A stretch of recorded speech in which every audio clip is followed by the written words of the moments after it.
예수는 없다. 오강남 지음. 기독교 뒤집어 읽기. 기독교인이라면 성숙한 믿음을 가진 신앙인이 되기 위해, 비기독교인이라면 서양 정신사의 근간인 기독교를 이해하기 위해 반드시 읽어야 하는 책. 저자 오강남 교수는 서울대학교 종교학과와 동대학원을 졸업하고 캐나다 리자이나 대학교 종교학과 명예교수로 종교학 박사이다. 책의 일부 내용만을 전달할 수밖에 없어 매우 안타깝기만 하다. 좀 더 내용이 궁금하다거나 이해가 필요함을 느낀다면 책을 직접 읽어보시길 추천드린다. 그런 예수는 없다. 예전에 BBC 방송에서 예루살렘 부근에서 발견된 1세기 팔레스타인 사람의 두개골을 바탕으로 최근에 법의학 지식과 컴퓨터 기술을 동원하여 역사적 예수의 가까운 얼굴 모습을 합성 발표한 적이 있었다. 뭉뚝한 코에 까만 곱슬머리, 짙은 갈색 피부를 한 전형적 농사꾼의 모습이었다. 그런 예수의 모습은 충격이었다. 기독교를 서양 사람들만 신봉할 당시에는 예수를 파란 눈에 금발을 한 서양 사람, 특히 스웨덴이나 노르웨이 사람으로 그리는 것이 결코 이상스러운 일이 아니었다. 우리도 그런 그림에 익숙해져서 예수하면 당연히 그런 남자상을 머리에 그리게 된다. 우리 스스로도 혹시 누가 예수는 백인이 아니라 흑인이었을 것이라 한다면 우선 무의식적이라도 강한 거부감을 나타낼 수밖에 없다. 그러나 지금 우리가 다 알고 있듯이 팔레스타인에서 태어난 예수는 적어도 우리가 생각하는 것 같은 스칸디나비아 사람일 수가 없다. 파란 눈에 금발 머리를 가진 예수, 그런 예수는 없다. 1997년 말 캐나다 최대의 개신교 교단인 캐나다 연합교회 총회장으로 선출된 빌 핍스가 기자회견에서 자기는 예수의 육체적 부활 등 예수에 대한 전통적 교리를 문자 그대로 믿지는 않는다는 말을 했습니다. 이 말은 캐나다 극보수파 기독교인과 특히 한국 교포 기독교인에게 커다란 충격이 아닐 수 없었습니다. 이러한 충격은 현재 세계적으로 기독교가 새로운 바람이나 물결에 어떻게 대처하며 어느 정도로 변모하고 있는가를 모르고 있는 사람, 그리고 신앙적으로 계속 성장하기를 멈춘 사람에게는 어쩌면 당연한 것이랄 수도 있습니다. 프랑스의 물리학자이자 수학자 겸 철학자인 파스칼은 저서 팡세에서 신이 존재하느냐 존재하지 않느냐 하는 문제는 도저히 이론적으로 증명할 수 없으므로 이 문제에 관한 한 우리는 어차피 일종의 도박을 할 수밖에 없다고 했다. 이렇게 도박을 할 경우 신에 존재한다는 쪽에 거는 편이 훨씬 현명하다고 했다. 그의 이론에 따르면 신이 존재한다는 데 걸었다가 설령 신이 존재하지 않는다 하더라도 우리로선 그렇게 큰 미천을 들인 것이 아니므로 결국 믿져야 본전인 셈인데, 반대로 신이 존재하지 않는다고 하는 쪽에 걸었다가 만약 신이 존재한다면 그땐 완전히 망할 수밖에 없다는 것이다. 신이 존재한다고 하는 쪽에 거는 편이 확률적으로 더 안전하다는 것이다. 이 주장이 이른바 그의 유명한 도박 논증이다. 그런데 가만히 따져보면 우선 자기 존재를 인정해주는 것을 그렇게도 좋아해서 자기의 존재를 인정하느냐 여부에 따라 구원 여부를 결정할 그런 신이 있을까 하는 문제가 있다. 차라리 자기의 존재 여부 같은 것에 상관하지 않고 꾸준히 성실하게 살아가는 평범한 사람을 자기의 존재를 인정한다고 떠들면서도 마구잡이로 살아가는 종교인보다 더 좋아할 것이라 생각할 수 있지 않을까. 더욱 문제가 되는 것은 350여 년 전에 살았던 파스칼이 오늘날 우리 주위에서 일어나고 있는 일들을 직접 볼 수 없었기에 이런 주장을 할 수 있지 않았을까 하는 생각이다. 주위를 둘러보라. 함부로 신이 있다고 믿고 아무 종교에나 기웃대다가 팔이 끈끈이 같은 종교에 빠져 몸도 마음도 돈도 시간도 가정도 정성도 다 잃어버리는 경우가 얼마나 허다한가. 미국의 어느 사회평론가는 예수 잘못 믿었다가 입을 수 있는 가장 심각한 피해로 무엇보다 우리가 자주적으로 생각할 수 있는 권리를 몰수당하는 것이라고도 했다. 우리 삶에서 종교는 그지없이 중요하다. 그렇다고 아무 종교나 다 좋은 것은 아니다.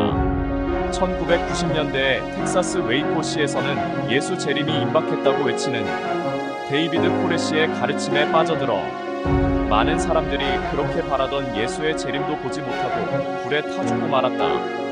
그 뒤 우간다에서도 교인 1000여 명이 종교 때문에 자살하거나 타살되는 끔찍한 일이 있었다. 우리나라에도 휴건이 뭐니 하면서 곧 세상이 끝난다고 믿다가 패가망신한 사람들이 있었다. 무엇이 문제인가? 잘 믿는다는 것이 무슨 뜻인가?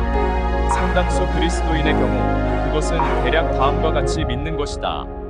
첫째, 성경만이 신의 유일한 계시로서 그것은 1.1획도 틀림이 없다는 것. 둘째, 예수만이 유일한 구세주로서 그를 구주로 믿고 받아들여야만 구원을 받을 수 있다는 것. 셋째, 기독교만이 유일한 참 종교로서 세상 모든 사람이 그리스도인이 되도록 선교에 전력을 다해야 하는 것. 넷째, 우리 교회에서 가르치는 신학만 유일한 진리며 종래까지의 신학을 재검토하고 그것을 더욱 의미 있게 재구성하려는 노력, 특히 역사 비평적으로 성경을 이해하려는 진지한 노력 같은 것은 모두 거들떠볼 것도 없이 인본주의 신학이나 자유주의 신학이라 규정하는 것 등이다. 성경만, 예수만, 기독교만, 우리 신학만이라고 하는 만민주의의 대명사인 셈이다. 영어로 원 언드 더 올리 신드롬이라고 할 수 있다.